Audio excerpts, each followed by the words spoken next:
Yeah, and then I'll call you guys up. Good morning. Hi, can everybody hear me okay? Well, welcome to our audience here and our audience online. Today we're going to talk about the inspection panel at 30. And I'm going to start by telling you that I'm a bit ambivalent about the event because I was working in the government when it was established, so I remember it well. And it was the first of its kind, so it really was a very big deal. No MDBs had any kind of accountability mechanism. And the real instigation for this was actually the US Congress, particularly Congressman Barney Frank, who passed legislation that essentially urged the US Treasury Department to work with the World Bank to set up this mechanism, which indeed it did, and it has since spawned a lot more of these mechanisms at all the regional banks and a lot of bilateral institutions as well. So it's quite a legacy for 30. So what we're going to do today is I'll invite the panelists up in a minute, introduce them. We're going to have a conversation on stage, and then there'll be time for Q's and A's from the audience. So for the online audience, there are 3 ways to submit a question. You can comment in the YouTube chat window. You can tweet, or X, or whatever it is you say these days, at CGDev, hashtag CGD Talks, or email us at events@cgdev.org. But since you are all here live, you will just have to raise your hand. Okay, so I think with that, I am going to go ahead and invite the panelists up, and then I'll introduce them when they're on the stage, and we'll get started. Thank you.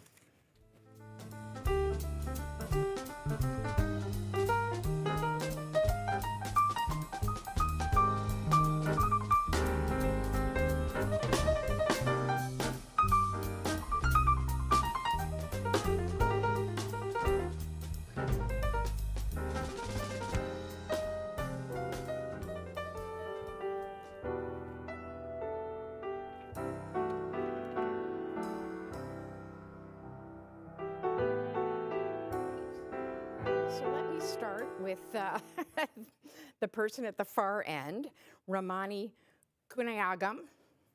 Excellent. She is actually chair of the inspection panel now and has been since 2022. And before that, she was a member of the panel.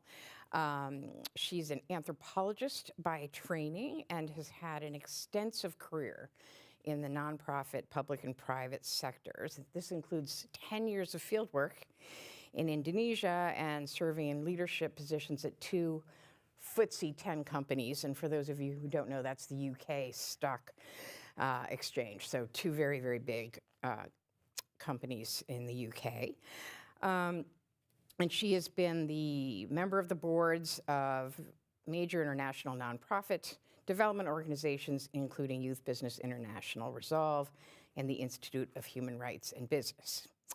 Next, we have Gina Barbieri, and she is a South African human rights lawyer, international mediator, and dispute resolution professional, and an expert in accountability systems design and practice. She was the first ombudsman for the World Wildlife Fund, which pretty recently, 2021 and 2023, and she served on the private sector equivalent of the inspection panel, the CAO at IFC as well.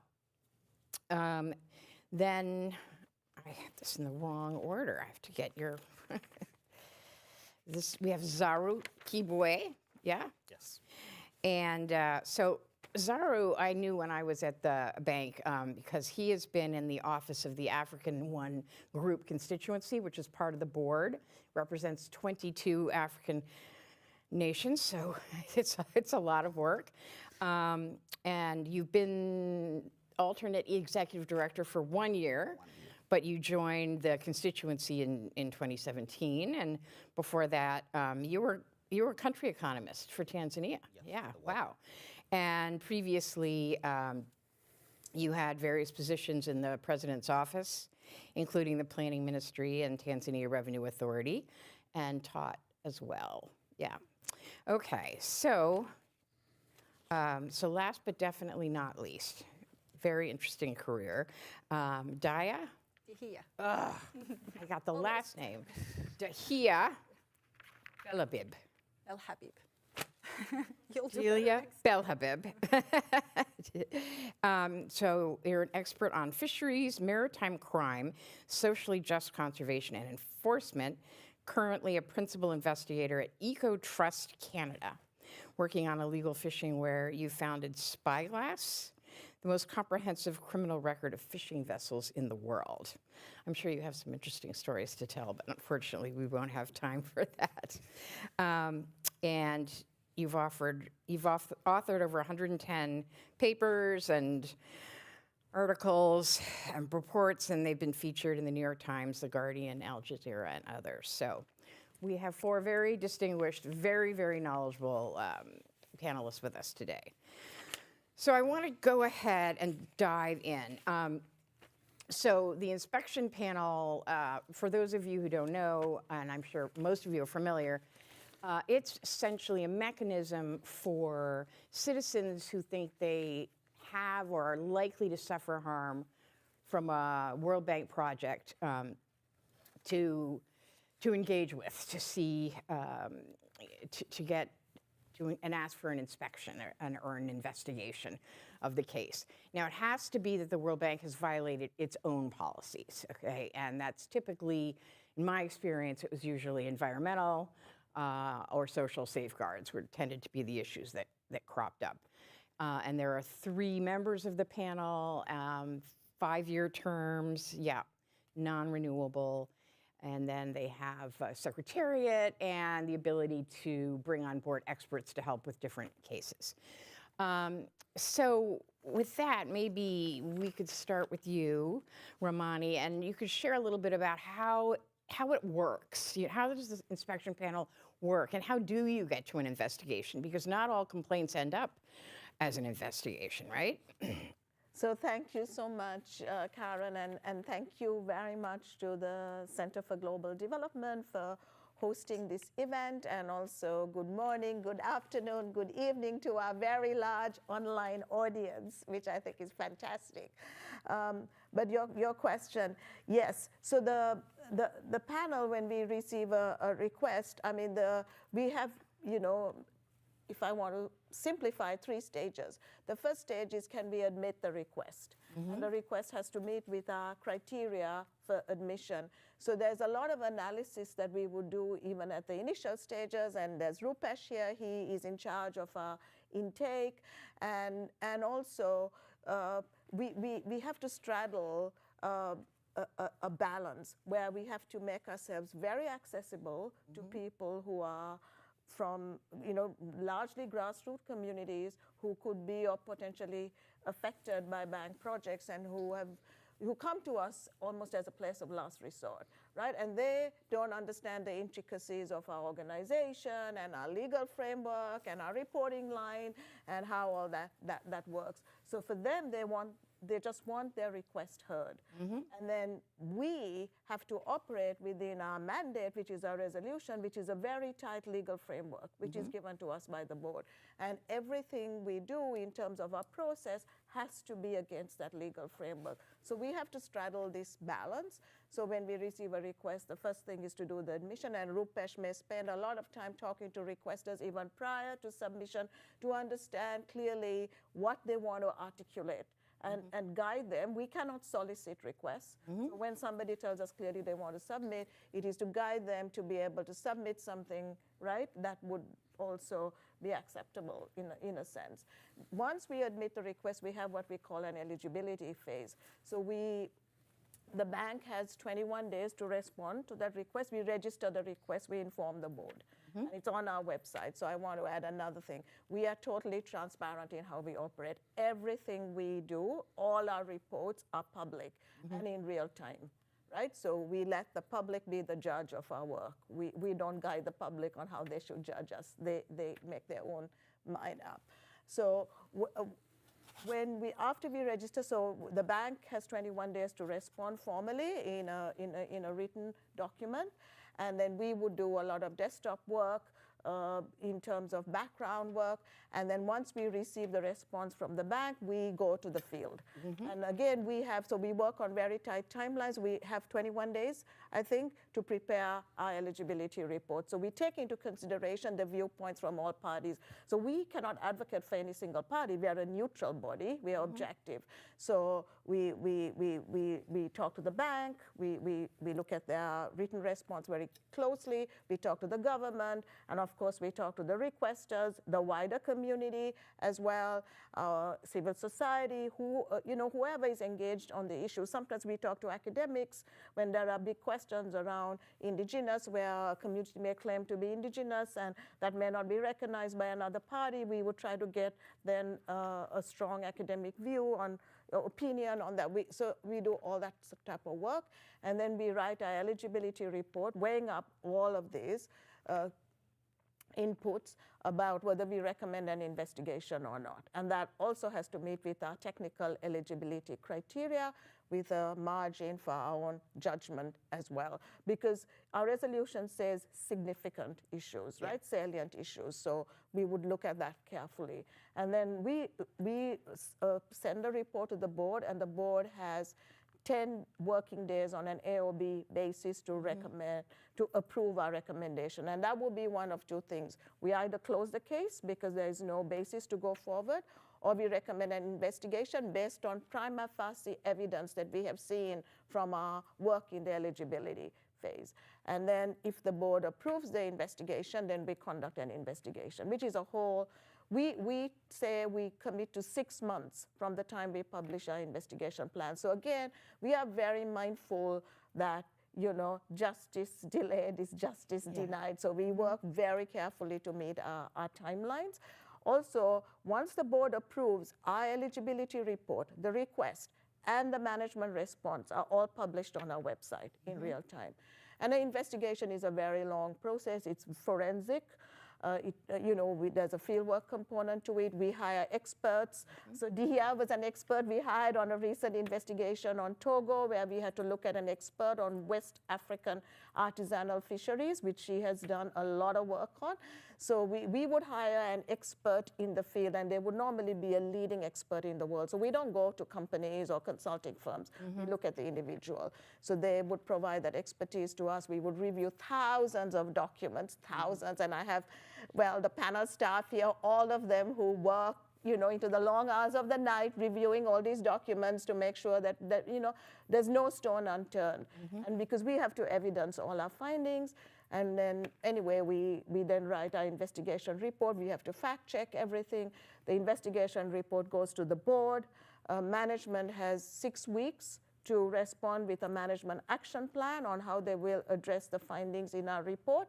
In that time, we share the report with the requesters. And this has been a very good addition to the panel, because management receives the report, and it's in a way not fair that the requesters don't see it. So we go to the field, we share it over a period of 2 days. They cannot keep the report at that point, nor can they make a copy of it or photograph it. But they understand that we communicate and tell them very clearly what's in the report, the contents, and management consults with the requesters on the action plan prior to submitting the action plan to the board.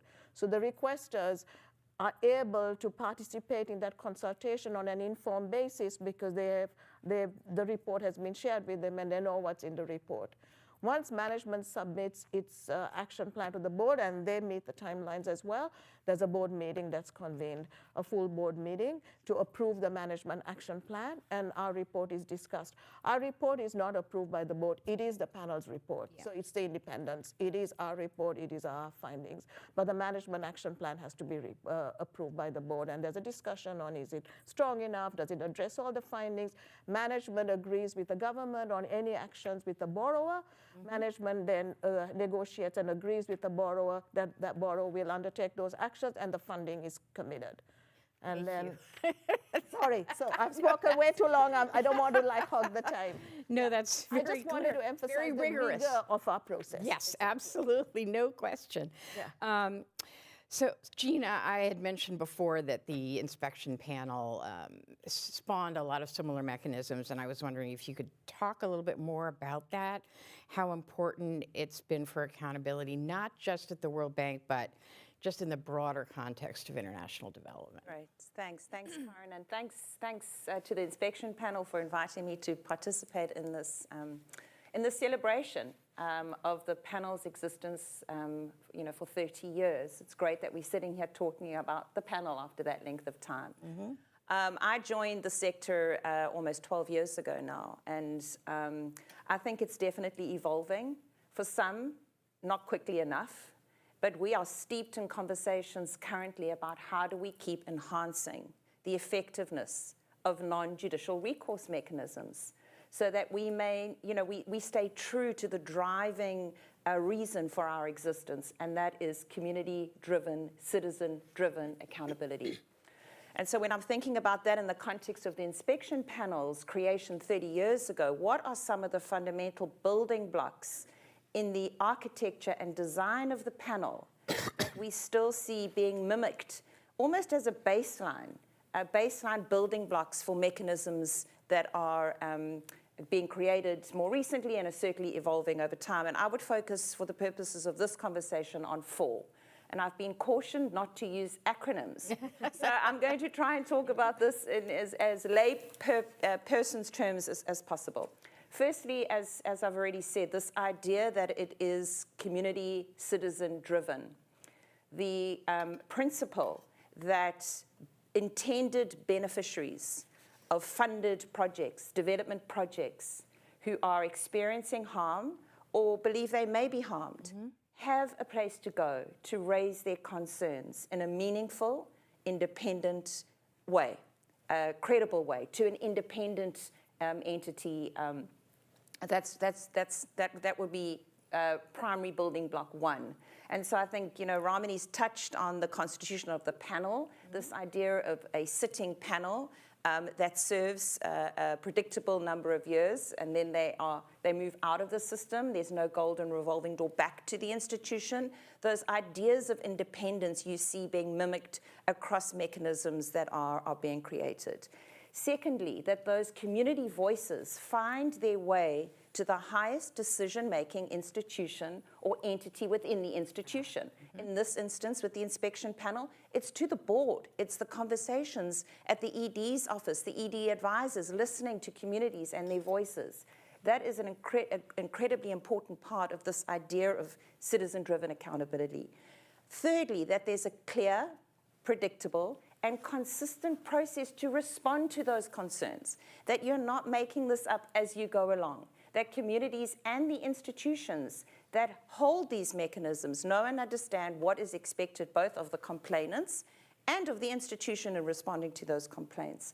And lastly, I would say this idea that there are constant feedback loops, lessons learned from the mechanisms to the institution, because the institutions that have these mechanisms indeed are wanting to prevent harm, are wanting to enhance their development outcomes. And so these mechanisms building in, some call them lessons learned, some call it advisory work, but you see that time and time again now forming part of the building blocks, as I've said, of these mechanisms.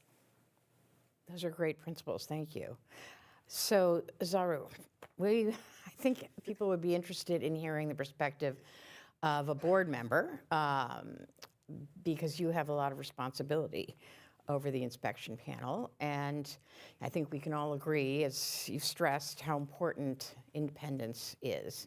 So maybe you could speak a little bit about the role of the board in preserving independence and any of the other principles that Gina just talked about. Thank you. Thank you so much, Karen, and thank you, CGD, as well as our colleagues from Inspection Panel for hosting this very, very important panel that really celebrates 30 years of existence of this very important organization. I think, as my colleagues said, Inspection Panel is part of the board governance. We value it very much because for us, it's part of accountability. We sit at the board, we come up with the policies and the procedures, but how do we ensure that there is compliance with those policies and the standard. I think that's very, very important. The second point, as Gina said, I think it's really, really important to give voice to the voiceless to access the second tier of the World Bank governance, which is the board of executive directors. It's really important for us to listen to them, not only the vocal ones, but even the marginalized one. I think that's really, really important. And the third point that I want to share with you, I think it took a lot of people, a lot of resources to build reputation of the bank. So it's really, really important for us to ensure transparency and credibility of the bank going forward, because the job that the bank does in terms of lifting millions of people out of poverty is daunting, and it needs to be defended at all costs. Lastly, I think as Gina said, we see that the bank, I think, approving different policies and procedures, but from the inspection panel, what we are getting is actually it's continuous learning and improvement of our policies, whether there is a gap in policies, procedures, or implementation. That helps us a lot. Getting to your second question, which is really how does the board, I think, ensures the independence of the inspection panel? That's an interesting question for us. I think first and foremost, it's really how do we get the inspection panel together? That's the selection process. So what happens here is that the president nominates the three candidates, and then the board actually appoints them. And what is more important, I think, in that process is really the diversity of these three members. As you have well articulated that the three panel members have different background and they're coming from different regions. That's really, really important. The second measures that we have in place, I think, is the tenure. So we have 5-year fixed non-renewables for each of the panel members. I think that's very important to make sure that whatever they are doing, they are not doing it for the sake of reappointment of themselves. That's very critical. A third point, there is a saying, they say responsibility without authority is slavery. So what does the bank does? I think it's independence of the IPN budget, inspection panel budget. This one is being endorsed by the Committee on Development Effectiveness of the board to ensure that inspection panel has autonomy in terms of how it does its business. I think another measures that we have in place, what we call procedural safeguards. So the mandate of the inspection panel is very clear. The inspection panel has access to whatever information they need. And more importantly, I think on that, it's confidentiality protocols. We have safeguards in place to make sure that whoever is reporting to inspection panel as a whistleblower or anybody is protected. I think that's really, really important.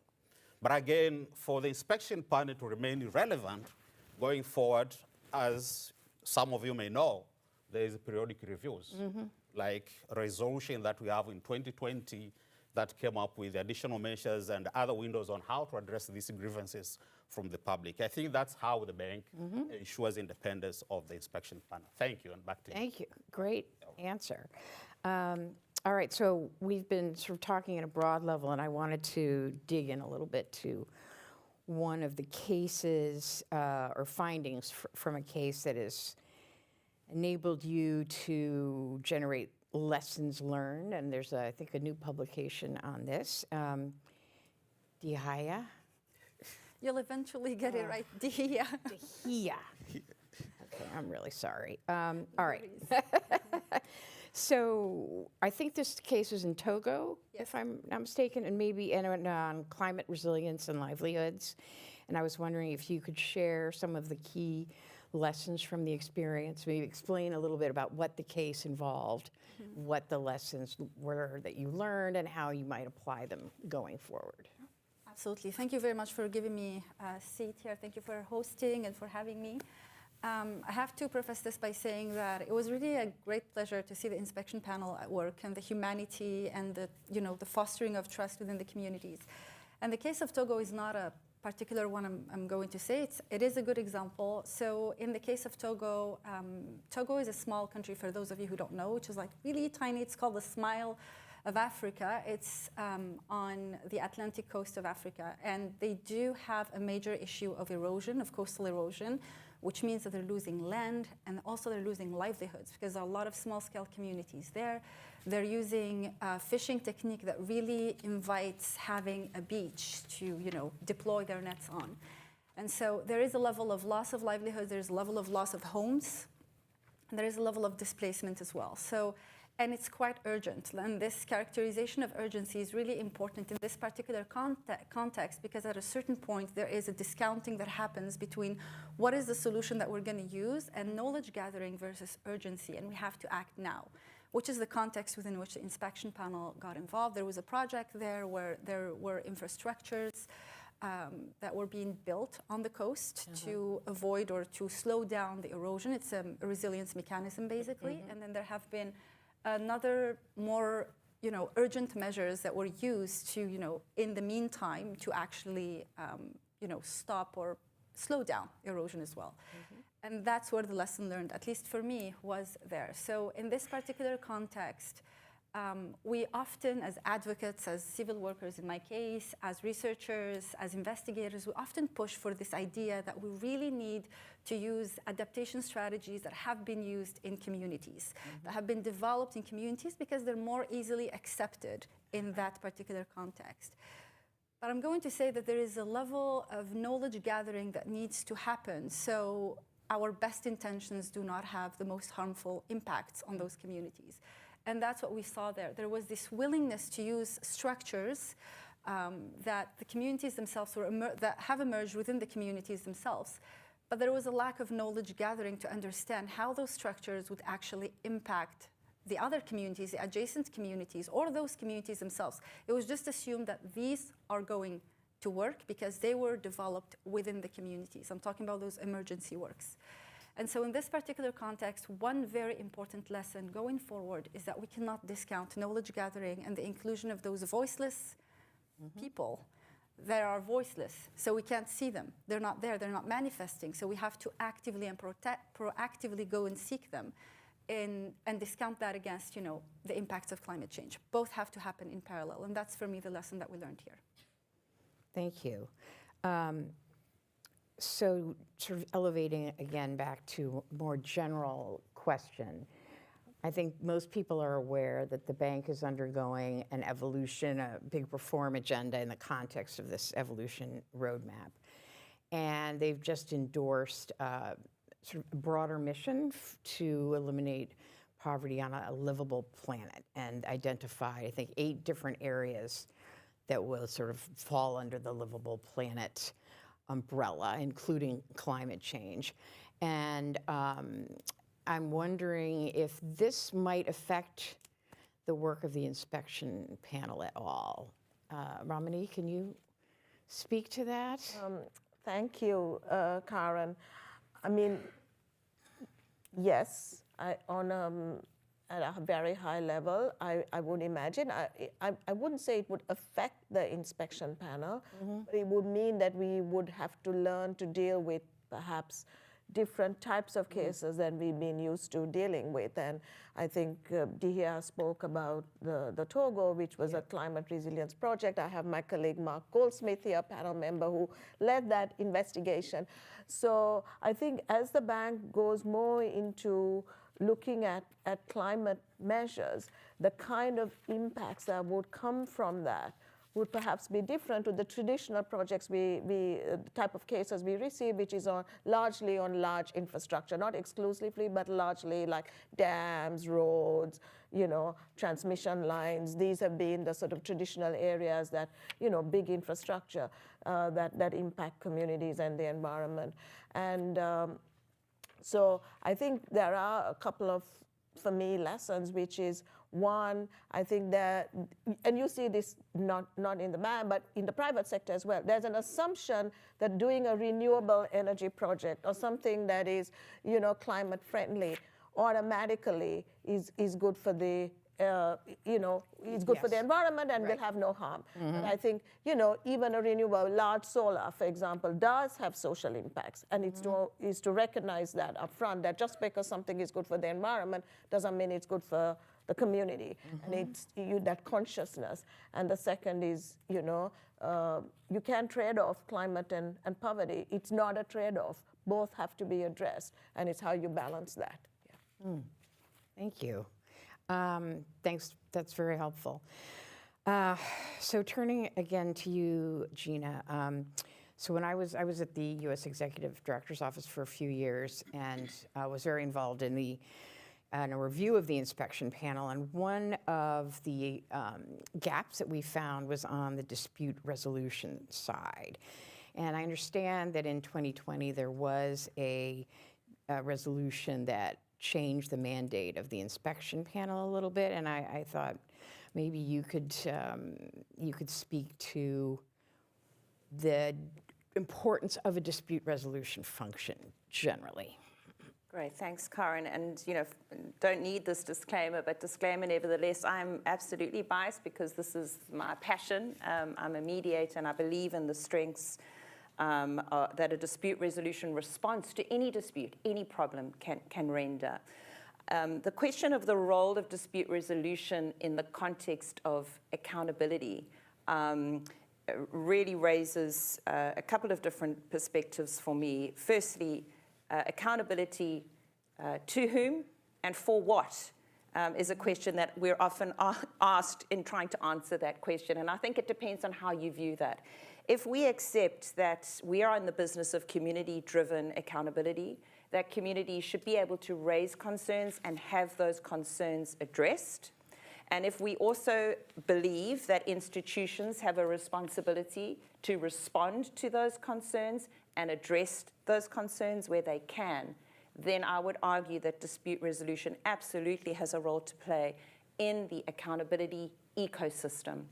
So I'm a firm advocate of moving away from this binary conversation which says compliance does A, dispute resolution does B. I think what we need to start looking at is collectively, how do we get more effective in responding to harms? How do we support institutions in that responsiveness? And so what are some of the attributes then for me that make dispute resolution such an effective tool when thinking about non-judicial recourse? Because let's remember, outside of this world of accountability, mediation, dispute resolution is being used in so many different sectors to respond to disputes, whether that's court annex mediation, labor disputes, public sector disputes, and so on. So what are some of the key tenets in a dispute resolution process that I think lends itself so well to addressing community allegations? Firstly, you're setting up a process that is voluntary and participatory in nature. We often find disputes of fact. Take the Togo example, right? So you have communities saying there's non-compliance with policies, cumulative impacts resulting in erosion.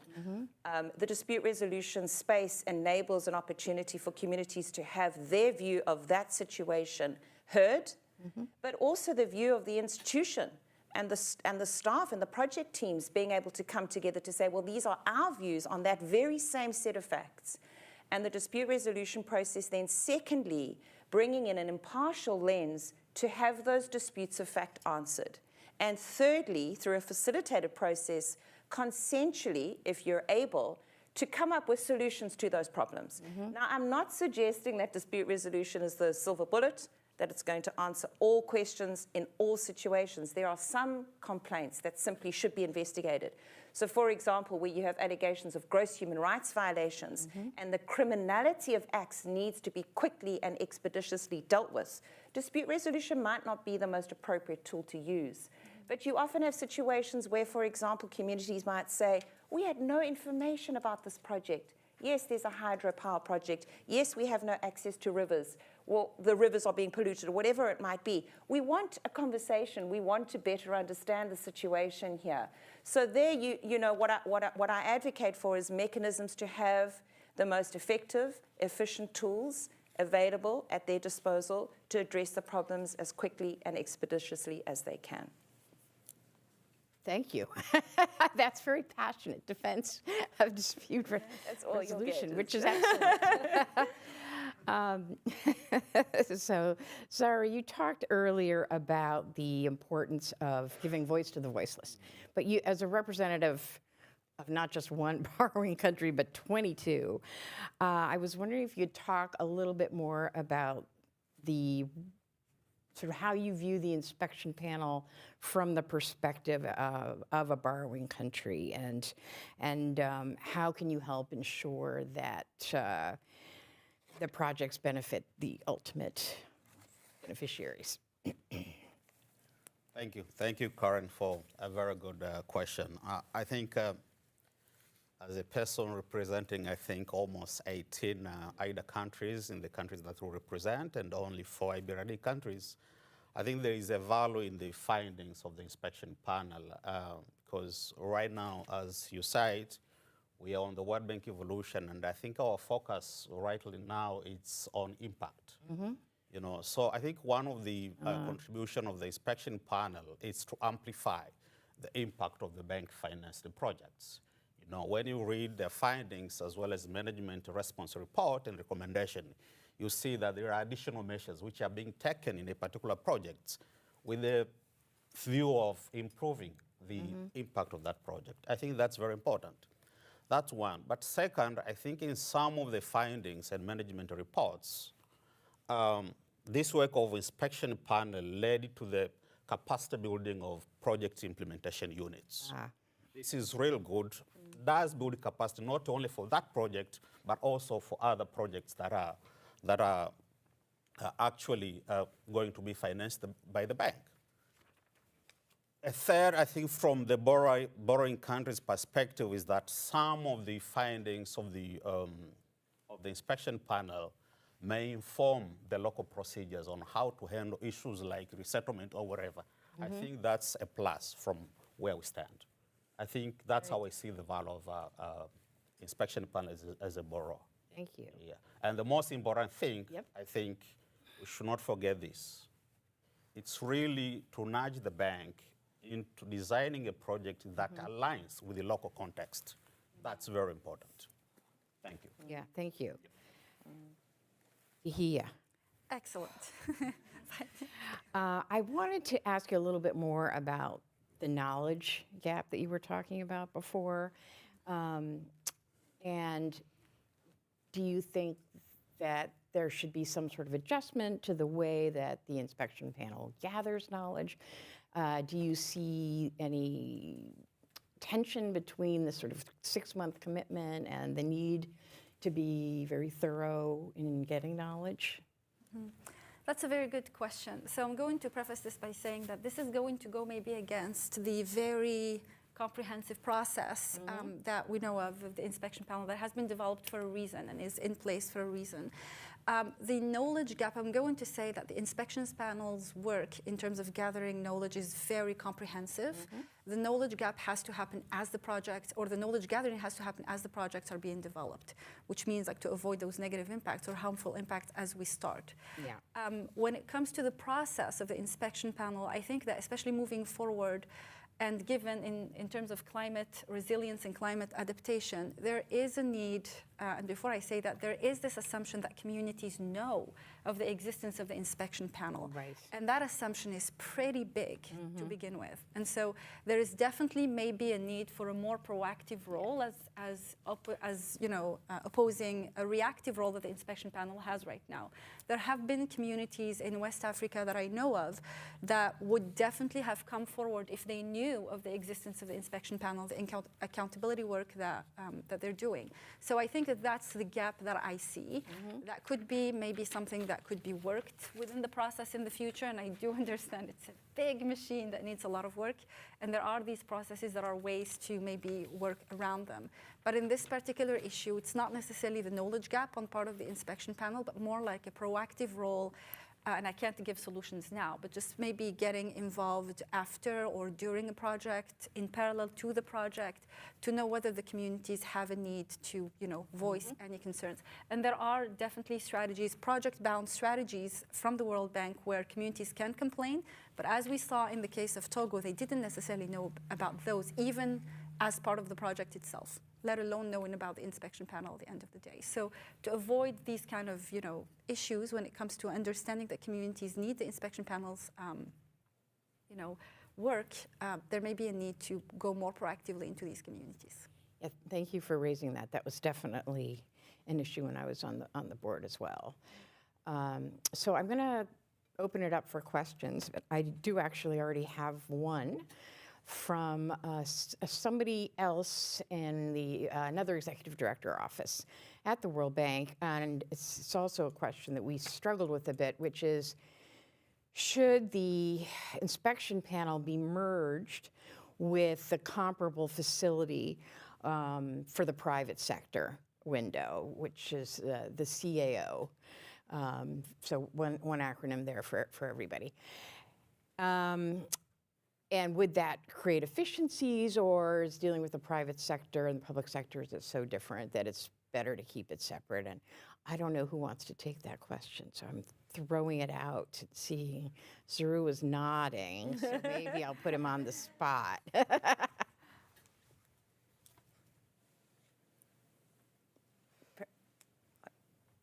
Unless you want Gina to take it? I don't have any strong views about that. Okay. Yeah, definitely. Okay. Views? Yeah, I mean, I might have some views, but I'm not going to share those for the purposes of this conversation. I think what I would like, what I can reflect on is this is not a new question. Yeah. Right? We've been asked this question time and time again, certainly since I joined the CAO. This question has circled, whether it's through the CAO review, the inspection panel reviews, and so on. And I think, my standard response on this is I think it's a really good question. And I think it's a question that can only be answered through the establishment of an appropriate process to get us the most effective response to that question. There are so many models that one can look at. There's currently a project underway which is collating various perspectives on the accountability systems and architectures at play. I think there's a lot of material to think through, to look at. So I think it's a really good question that perhaps now needs to be answered. Okay, well, thank you. All right, let's take some audience questions, please. And please stand up and say who you are.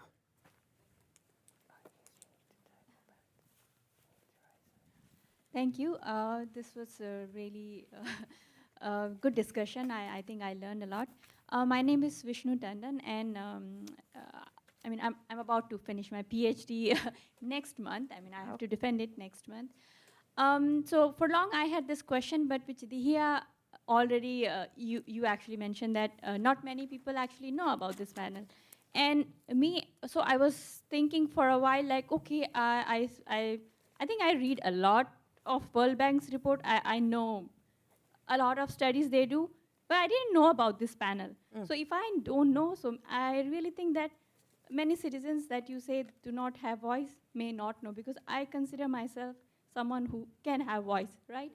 So and then I also learned that there are many procedures to be followed to make sure that the request is considered, because it has to come from someone, follow certain points that needs to be that makes the request a significant request, and then it has to be considered in like 21 days, which is nothing.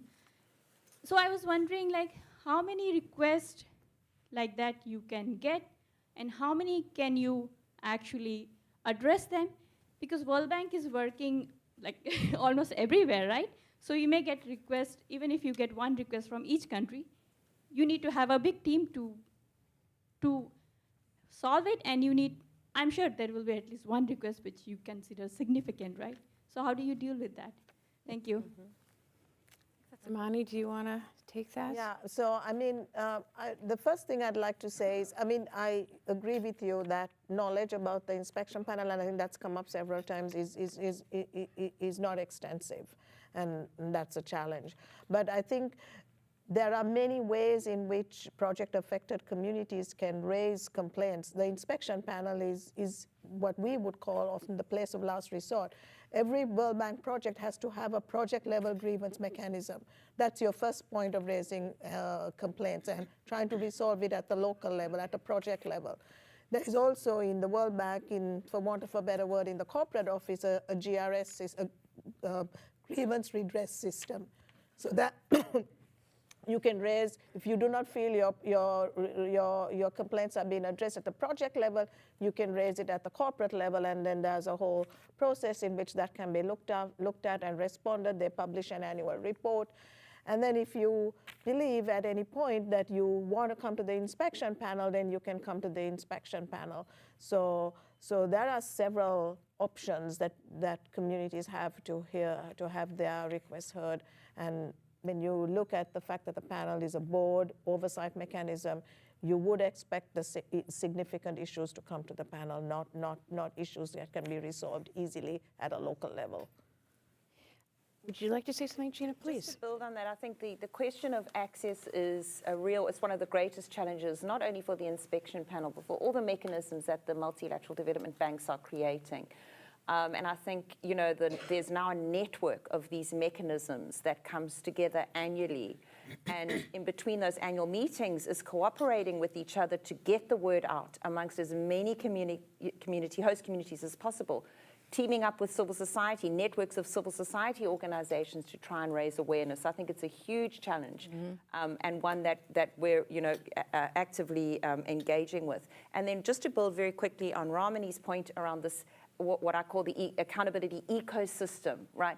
Project level grievance mechanisms. In some instances, wherever a community can go most quickly, most effectively, most efficiently is the right place to go. But there are different ways in which to build that ecosystem.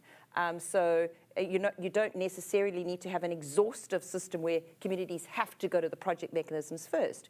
In some of our landscapes, communities can go straight to the independent grievance mechanism, the independent accountability mechanism as well. So there's different models to consider when trying to become as accessible as we can be to impacted communities. Yeah, my experience was that CSOs played a very big role in bringing cases to the inspection panel, that it wouldn't necessarily be members of the community directly, but indirectly through a civil society organization. Okay, in orange. And then next. Hi, thank you for this panel. My name is Stephanie Amwaku. I'm with Accountability Council.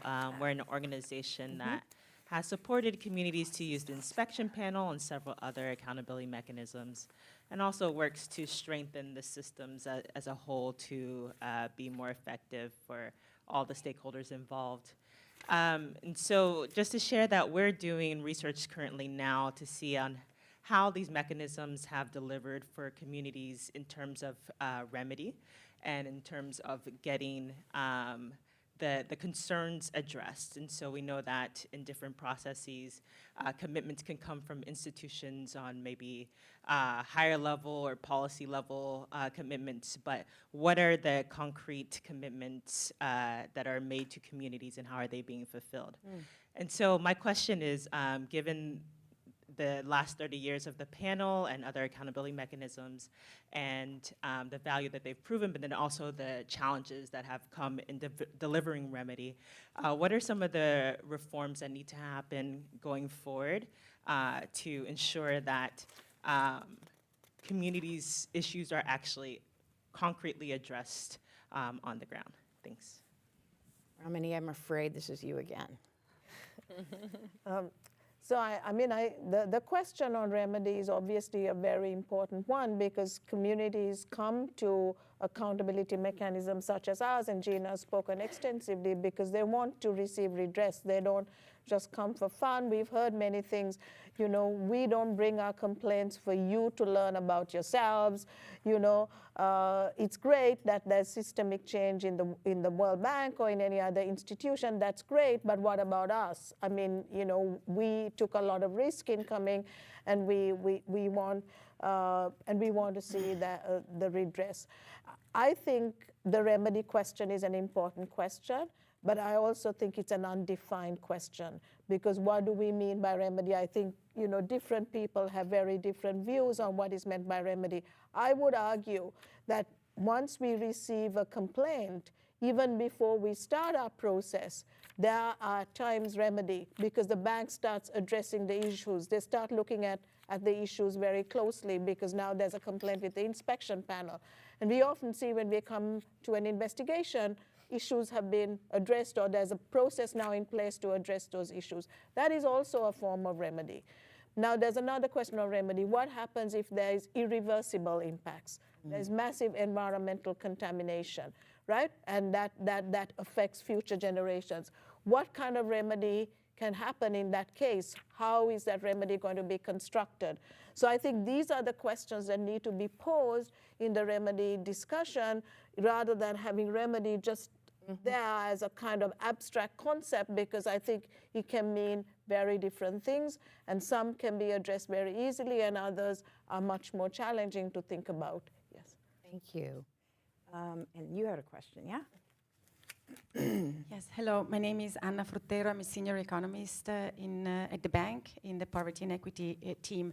So I want to thank you very much. This has been fascinating, and I led projects, investment projects. And when I started leading projects, I was told, like, oh, your project, you know, the inspection panel could come because of the nature of the project. So I was really, you know, like, scared. It looked like very scary. But in the process of, you know, working on it, I just realized how it could be a partner, right? Because I actually reached out and tried to understand. We are working directly with the government and with the project, so we can be the first eyes in seeing if something goes wrong. What should we pay attention to? So I saw myself as a partner, right? We are kind of working together, even though I really appreciate the point about the independent. But then, you know, in all of this, I was really concerned lately when I saw some articles, you know, in the Intercept and in DevEx about some allegation of interference with your sibling institution, the CAO, which has also been mentioned. And, you know, I work a lot on gender. It's about possible child sexual abuse.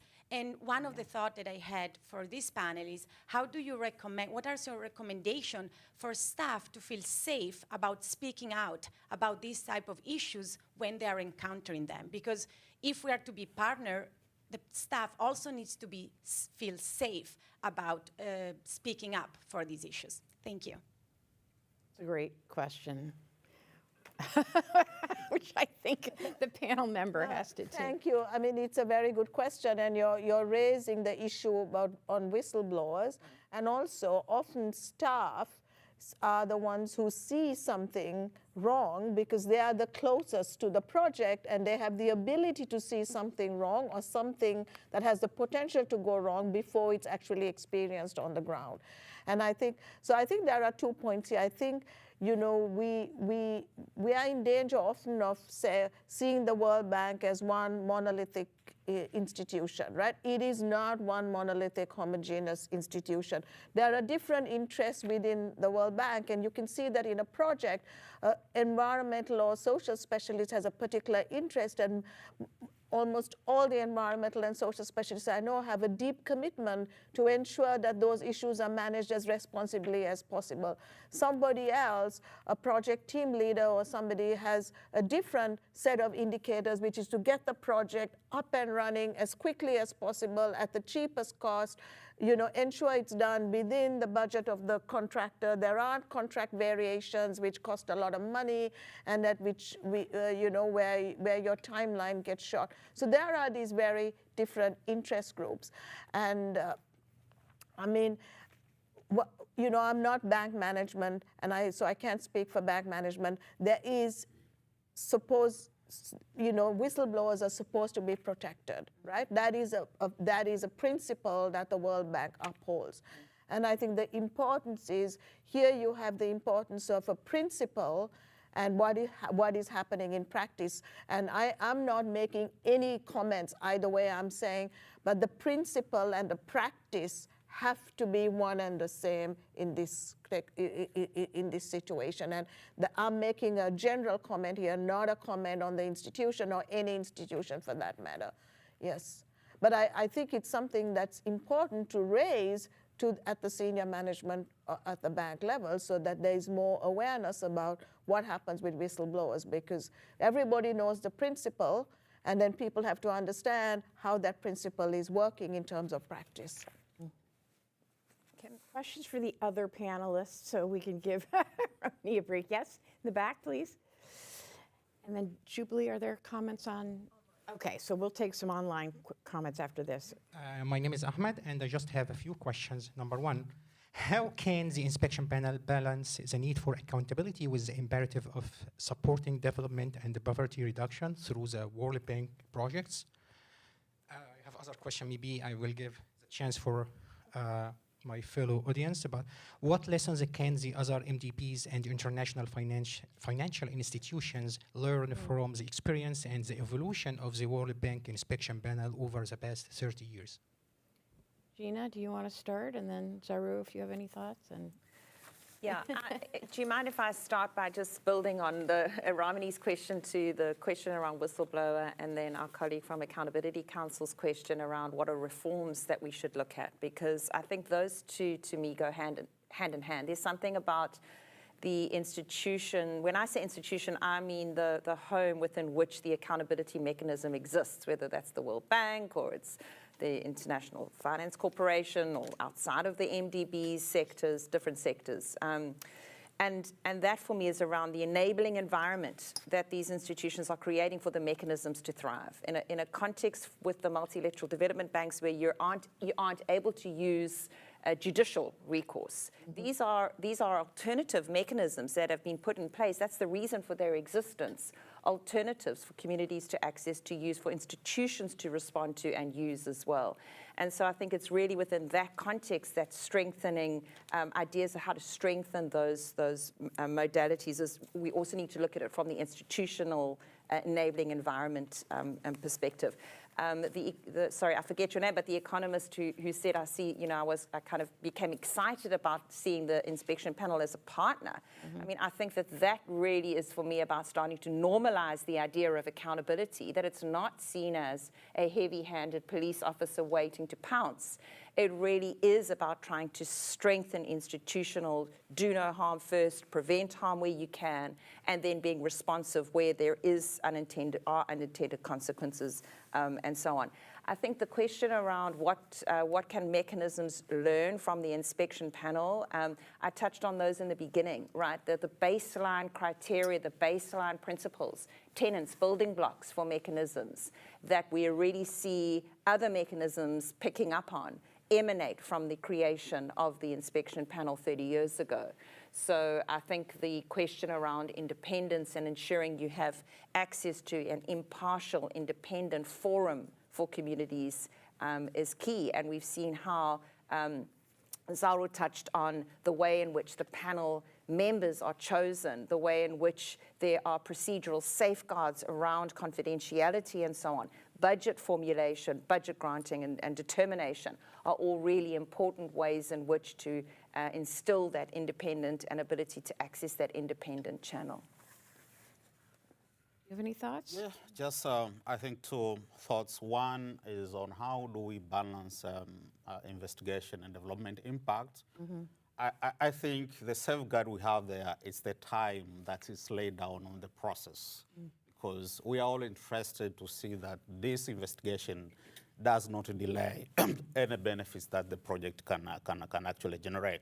So that timeline, I think it's one of the most reasonable things that we can do. In terms of the lesson learned for the past 30 years, I think one key lesson we should not forget, the World Bank has the robust environmental and social standards, which are part of this, engagement with the inspection panel.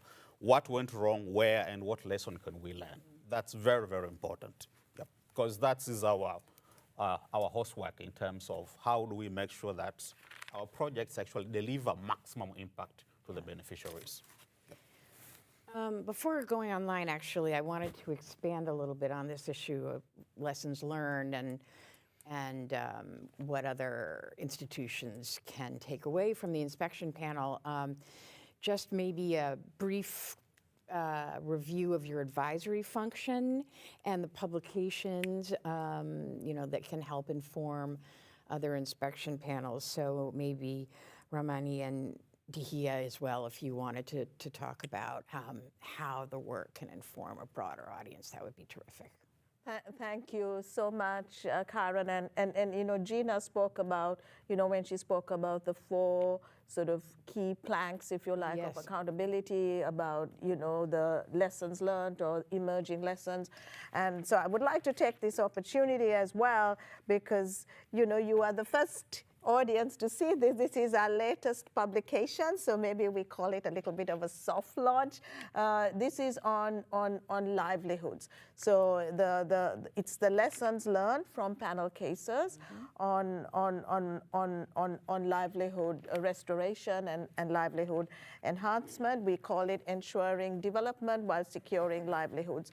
So livelihoods is a really important subcomponent of resettlement. And some years back we actually had an emerging lessons on resettlement, and now we have it on livelihood because it's such an important subcomponent. And I'm very keen to get Dihia's views, because it's almost a neglected area in some ways.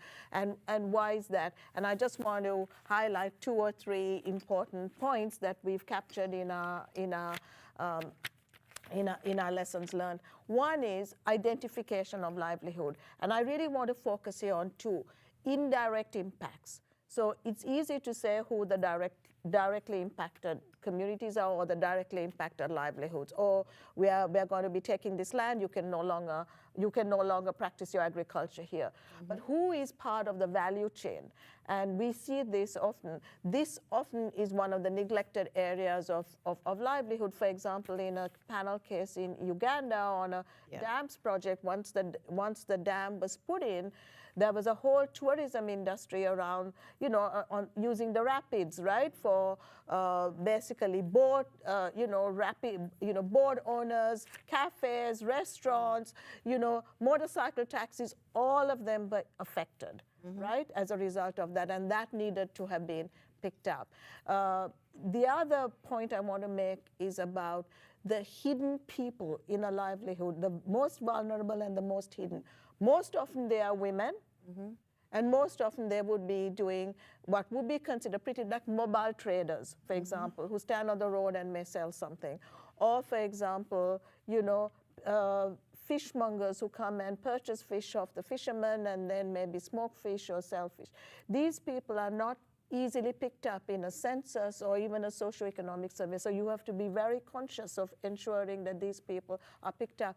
And in the overall scheme of things, at a household level, on an individual level, it is very significant if their livelihood is not addressed. Because often their income is paid to send their children to school or pay for the healthcare, and it means that if their livelihood is affected, children don't get to school and don't get any education. And we know the impacts of that. So these are some of the learnings that are captured in this on livelihood, as well as the very long period it takes to establish whether livelihoods have actually been restored or not. That is something that happens over a very long period of time and needs very good monitoring. But I don't want to talk more. Yeah, please. It's hard to build up on that. So I'm going to say that there is this notion of, when we talk about development, resilience mechanism, adaptation strategies, there is this notion of jobs, the impact that it has on jobs, and then there is this notion of livelihoods. So jobs, it's pretty linear. Livelihoods is quite transversal. And it often invites this idea that, as Ramani said, that people are not necessarily visible when we're addressing the impacts of a project. Like women are the number ones, and then you have children. And it really also invites this notion of boundary spanning within cultural contexts, where we have to understand that around the world, and many in the places where the World Bank is actually, building on projects or investing in projects, there's a lot of informal economy that is going on, and we tend not to know, even when we know of the people that are working or have livelihoods, their livelihoods are impacted, we don't necessarily know how to address that. Because the remedy process is, for example, how do we address that? How do we know how much someone is making? How can we counter this narrative where in matriarchal societies, women are the ones that are sending their kids, to school, that are taking care of their education, etc. And we've seen this in Togo. I've seen this a little bit everywhere in the world, not only in West Africa. So this notion of livelihood has to really be embedded within the work that we're doing in terms of development, in terms of accountability. It has to be quite proactively integrated as well in these processes.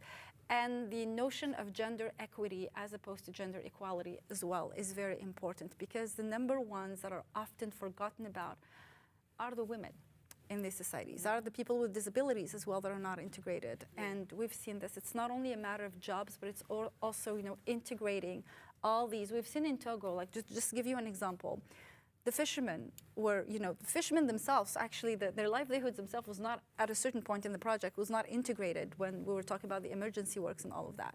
So let alone, as Ramani said, same thing with the drivers, the people that, the drivers that take the women, the fishmongers from one place to another, the children that actually collect the fish for their moms, the free fish that falls off the net, etc. All those were not integrated. So we have to think really comprehensively of this idea that it is transversal and it's not linear and it's not about jobs, but the people that are impacted within the broader community. Great answer. Thank you very much.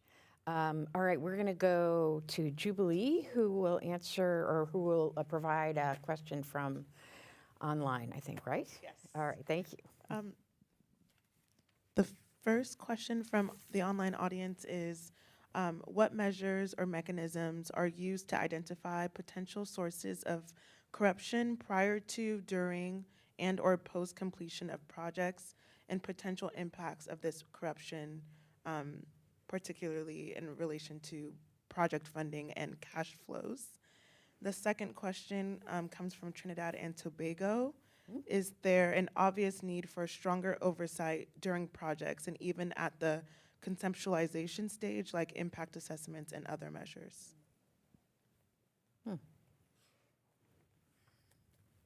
Panelists? Any interest talking about potential sources of corruption and how to address that? I mean, I cannot respond to the question on corruption, because that is, the World Bank has what we call the 5 Eyes. So Yes, there are 5 yes. different independent mechanisms. We heard a lot about our sister institution, the CAO, but there is an integrity unit in the World Bank that looks at issues on corruption and procurement. That's also an independent mechanism, but it deals exclusively on those issues. Yeah. Thank you. And what about the oversight, the question about oversight and impact evaluations? Turn it to. Zara, what do you think? You feel like the oversight is pretty rigorous now, or do you see any potential gaps? Yeah, I think that goes project by project. I don't think we can generally saying that there's a strong oversight or whatever. I think it goes project by project. But otherwise, I really appreciate on the importance of impact evaluation. I think that's one of the things we as a board we are discussing right now. How do we use impact evaluation actually to amplify the benefits of the project? I think that's something very dear to our board. Any more? You want to do another one, and then I'll throw it back to the audience here. Based on your 30 years and recent news reports, do you think the independence of accountability mechanism is stronger or being threatened? Zaru, that one is definitely for you. Well, what I can say, I think it's at the right level. That's the best I can say, because we are learning from different inspection panels, and not every complaint that comes to the inspection panel is being investigated. Right. So I think we have the right level of, what do we say, accountability at the bank. If there is any improvement, I think it's for future discussion. But as I told you in my intervention, I think we always want the inspection panel to be relevant, depending on the time. That's why we had the 2 resolutions in 2020 to make sure that we align the current development landscape with what the inspection panel can do. Thank you. Actually, can you expand on what the 2020 resolution changed about the inspection panel? No, I think we added this dispute resolution that's And Gina that's- alluded to, yeah. That's, okay, Yes. all right. Yeah. Anybody else in this audience? Or are we good? Okay. Jubilee, any more questions? All right, no more questions, because we'll do a wrap up. All right, please, sir.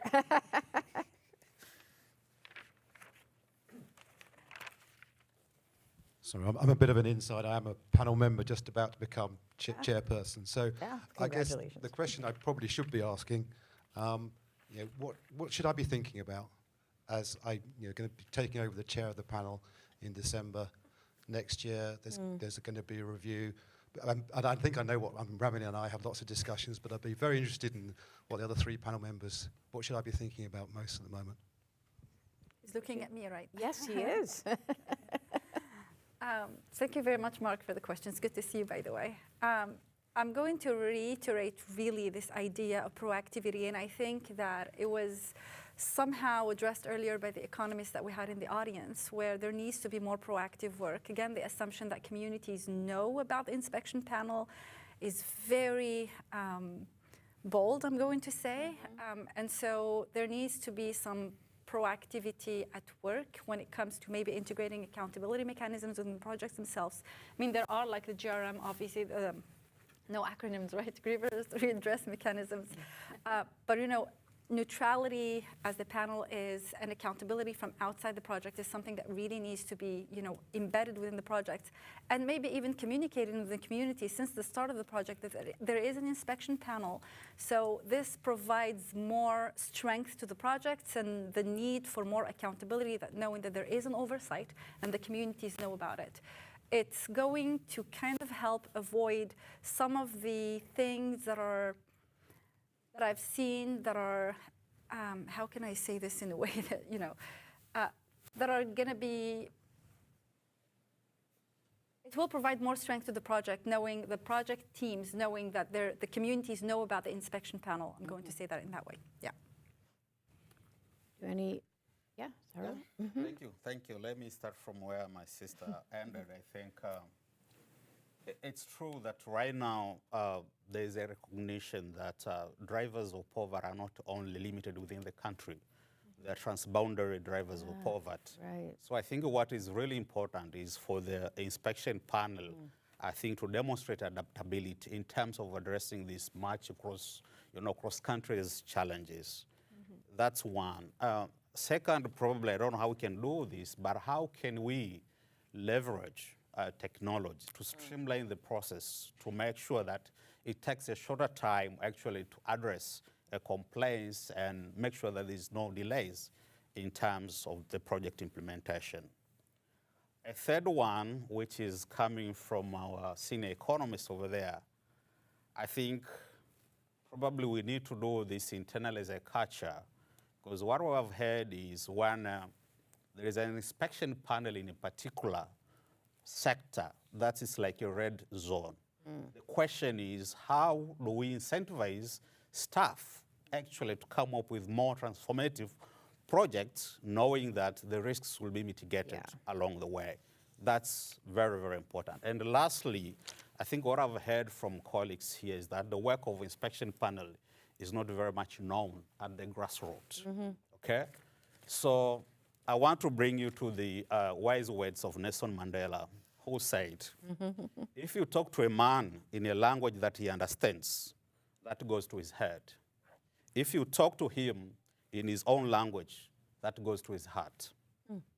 So what we need to do here, I think it's very important for us to translate that operational procedure of the inspection panel to languages that are found in communities, so that wherever a project comes in, they can understand this is the procedure we need to take. Local CSOs, communities. I think that will bring in more credibility for the inspection panel, because sometimes there is a perception that investigation is externally motivated because of the international NGOs. We need to do that. Thank you. Thank you. Thank you for asking a lot of good questions. We are going to move to the wrap-up phase now. And what I'd like the panelists to do in just 2 minutes would summarize what would you most like the audience to take away from today's conversation? And we'll start with you. Thank you. So, I mean, what I'd like the audience to take away is the importance of accountability in development. And I don't want to, you know, those of us who work in a particular field, I think it's a sort of common human sort of behavior, is that you think your work is the most important work and your work becomes the universe. And that's not what I'm trying to say at all. But what I am saying is that accountability is a really important pillar in development. Development has many strings to its bow and many aspects that will lead to a successful development project. And we know that is very complex in terms of how development can actually be achieved. But when you have very large institutions that are spending money on poverty, and climate now, which is, you know, the impacts of climate is going to affect the poor the most. We know that as well. This is public money.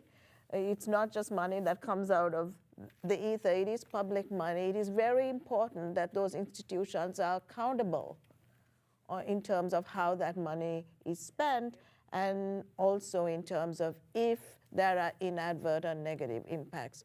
So I want to stress here not just the importance of accountability as part of development, and the only way accountability can work well is if its independence is safeguarded. Gina? Great, thanks, Karen. And I think, you know, really that is the most fundamental point to take away, is the critical nature of accountability as part of the development agenda. And so simply to build on that and to say, you know, we're talking about recognizing that it's actually the individual community members that are the intended beneficiaries of the development agenda. And how do we be respectful of that, be humbled by that? To invoke another struggle hero, Gandhi, who said, be the change you want to see in the world. How do we really build that community voice into the processes? Back to Mark's question, what do you keep your eye on? Keep your eye on that, the power differential, the power imbalance between communities and these big financial institutions. How do we level that playing field such that we are true to that initiative, that reason for our existence, being able to listen, and not only listen, help our institutions absorb what they hear, adapt, be flexible, be responsible, effect remedy where remedy needs to be effected. And lastly, to say, let's not shy away from this conversation of remedy. Ramini's already indicated remedy is not just compensation. It's not just about culpability. It's about leverage and responsibility. And how do we really build these mechanisms to make them stronger in that regard? Thank you. Great. Lara, what about you? 3 messages from me. Okay. I think the first one is that the inspection panel or accountability mechanism actually reinforces the value proposition of the World Bank, which is harm nobody, but at least the entire targeted population benefits out of it. That's one. That's Pareto improvement. Second, I think it's important to understand that accountability mechanism is part of the board governance, because as you can all attest to me, the international community is increasingly becoming aware of environmental and social issues. And that has a wider implication on how do we do development. The last point, and I'm quoting these words from a person who contributed immensely on the literature of inspection panel, that is Ibrahim Shihata. That is, inspection panel is not only an accountability mechanism, but it's a learning tool for the bank. Thank you. Oh, excellent messages. Dahlia. So I'm going to say that we're talking about accountability from an organizational perspective, but there is a need to internalize and individualize the process of accountability. So saying there that, you know, the negative impacts of a project is not a testimony to an individual failure, but a testimony of a structural failure, of the failure to integrate some levels of knowledge. So integrating that mechanism of accountability within each individual, within each expert, you mentioned the expertise itself earlier, is very important. So when the inspection panel gets to do their work, there is a path of least resistance with the World Bank and the people that were involved in the project. But it's also relevant to everybody here in the audience that is listening, that the work that you're doing needs to be embedded within the notion of accountability to minimize the harm of your best intentions. Thank you. This has been a really, really great event. You know, I spent several years working on the inspection panel, and I learned a lot today. And I really thought I knew it well. And you know, for me, my takeaway is the number of stakeholders. It's extraordinary, and the fact that many of them are invisible. And that's something I hadn't really appreciated before. You have stakeholders who don't even know they're stakeholders, right? And how do you identify them and reach them and engage? So hard questions that I'm glad I don't have to deal with after this panel. So anyway, I want to thank you guys, and could we give them a round of applause? Thank you. All right. And thank you all so much for coming.